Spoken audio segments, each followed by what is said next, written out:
Nada tem existência por si mesmo. Nisargadatta Maharaj. Escutando-o, dou-me conta de que é inútil fazer-lhe perguntas, quaisquer que sejam elas.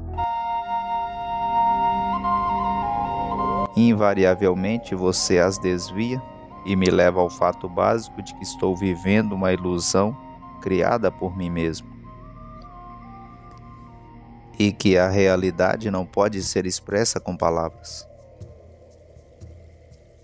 pois as palavras só aumentam a confusão, e a única direção prudente é a silenciosa busca interior.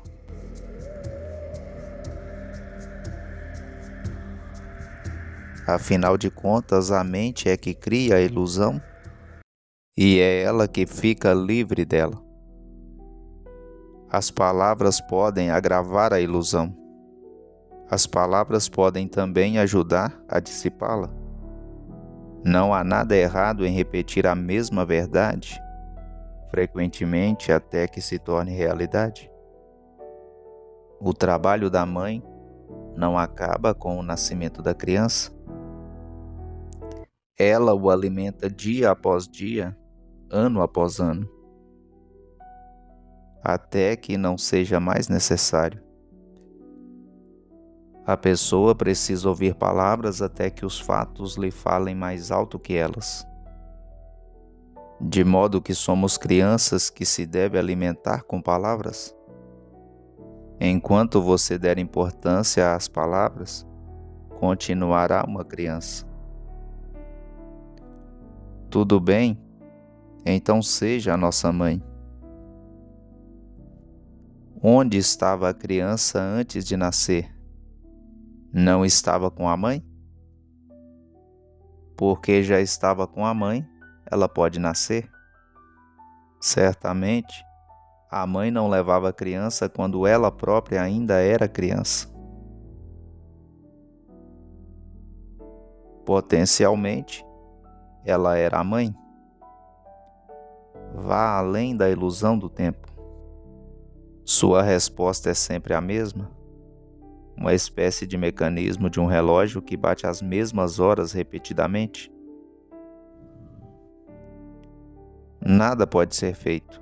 Assim como o sol se reflete em 1 bilhão de gotas de orvalho, da mesma forma o atemporal se repete interminavelmente. Quando repito, eu sou,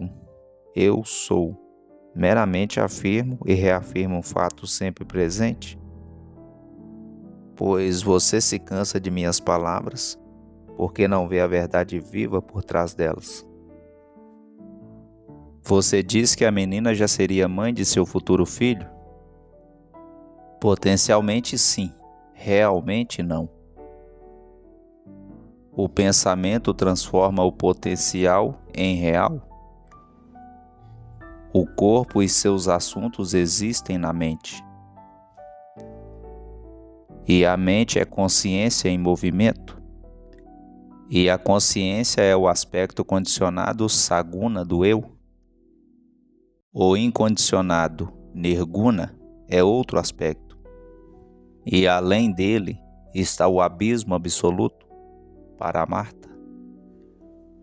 Exato, você o expressou belamente. Mas para mim, estas são meras palavras. Ouvi-las e repeti-las não é suficiente. Elas devem ser experimentadas. Nada o detém salvo a preocupação com o externo, que o impede de focar no interno. Não pode fazer nada, não pode ignorar seu sadhana. Terá que se afastar do mundo e ir para dentro, até que o externo e o interno se fundam e você possa ir além do condicionado, seja interno ou externo. Sem dúvida, o incondicionado é meramente uma ideia na mente condicionada. Por si mesmo, não tem existência. Por si mesmo, nada tem existência. Tudo necessita de sua própria ausência. Ser é ser distinto, estar aqui e não lá. Ser agora e não ser em seguida. Ser assim e não de outra forma. Exatamente como a água toma a forma do recipiente, assim todas as coisas estão determinadas pelas condições, gunas. Como a água, que segue sendo água, independente dos vasilhames, assim como a luz que segue sendo luz, independente das cores que produz. O real segue sendo real, independente das condições nas quais se reflete. Por que manter apenas o reflexo no foco da consciência? Por que não o próprio real? A própria consciência é um reflexo. Como poderia conter o real? Saber que a consciência e seu conteúdo são apenas reflexos mutáveis e transitórios é focar o real. Negar-se a ver a serpente na corda é a condição necessária para ver a corda. Só necessária ou também suficiente? Deve-se saber também que existe a corda e que se parece com uma cobra. De modo similar, deve-se saber que o real existe e que é da natureza da consciência testemunha. Certamente está além da testemunha, mas para entrar nele, deve-se entender primeiro o estado de puro testemunhar. A consciência das condições o leva ao incondicionado. O incondicionado pode ser experienciado? Conhecer o condicionado como o condicionado é tudo o que pode ser dito sobre o incondicionado. Os termos positivos são meras indicações e enganam. Afinal, podemos falar de testemunhar o real? Mas como poderíamos?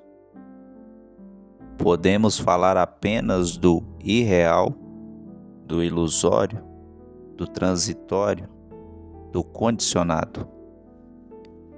Pois para ir além, devemos negar a tudo a existência independente, pois todas as coisas são dependentes.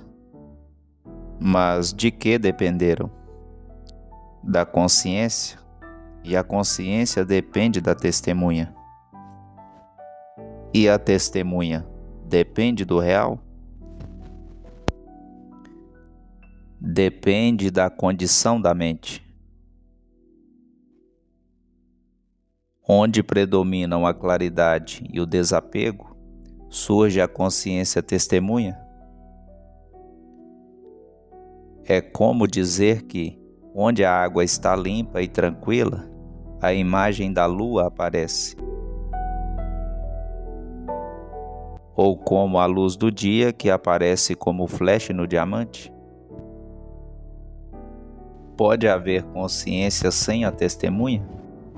Sem a testemunha, converte-se em inconsciência, simplesmente vida. A testemunha está latente em cada estado de consciência, como a luz em cada cor. Não pode existir nenhum conhecimento sem o conhecedor e nenhum conhecedor sem sua testemunha. Você não apenas sabe, mas sabe que sabe. Se o incondicionado não pode ser experienciado, pois toda experiência é condicionada, então por que falar dele em tudo? Como poderia haver conhecimento do condicionado sem o incondicionado? Deve existir uma fonte da qual tudo isso flui. um fundamento no qual tudo isso se apoie? Pois a autorrealização é, antes de tudo, o conhecimento do próprio condicionamento e a consciência de que a variedade infinita de condições depende de nossa habilidade infinita de sermos condicionados e de dar origem a esta variedade. Pois para a mente condicionada, o incondicionado aparece como totalidade, bem como a ausência de tudo. Tampouco pode ser experimentado diretamente, mas isso não o faz inexistente. Não seria um sentimento? Um sentimento é também um estado da mente. Como um corpo saudável que não requer atenção, o incondicionado está livre de experiência. Veja a experiência da morte. O homem comum tem medo de morrer porque tem medo da mudança. O Gnani não tem medo porque sua mente já está morta. Ele não pensa, eu vivo. Ele sabe, há vida. Não há mudança nele e nenhuma morte. A morte parece ser uma mudança no tempo e no espaço. Onde não há tempo nem espaço, como poderia existir a morte? O Gnani já está morto para o nome e a forma. Como poderia afetar-lhe a perda disso? O homem que está dentro de um trem viaja de um lugar para outro, mas o homem fora do trem não vai a nenhuma parte, já que não está limitado pelo destino. Não tem para onde ir, nada para fazer, nada a vir a ser. Aqueles que fazem planos nascerão para realizá-los. Aqueles que não fazem planos não necessitam nascer. Qual é o propósito do prazer e da dor? Existem por si mesmos ou só na mente?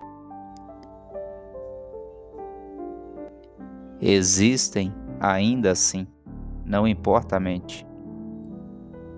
O prazer e a dor são meros sintomas, os resultados de conhecimento e sentimento incorretos, pois um resultado não pode ter propósito próprio. Na economia do absoluto, tudo deve ter um propósito.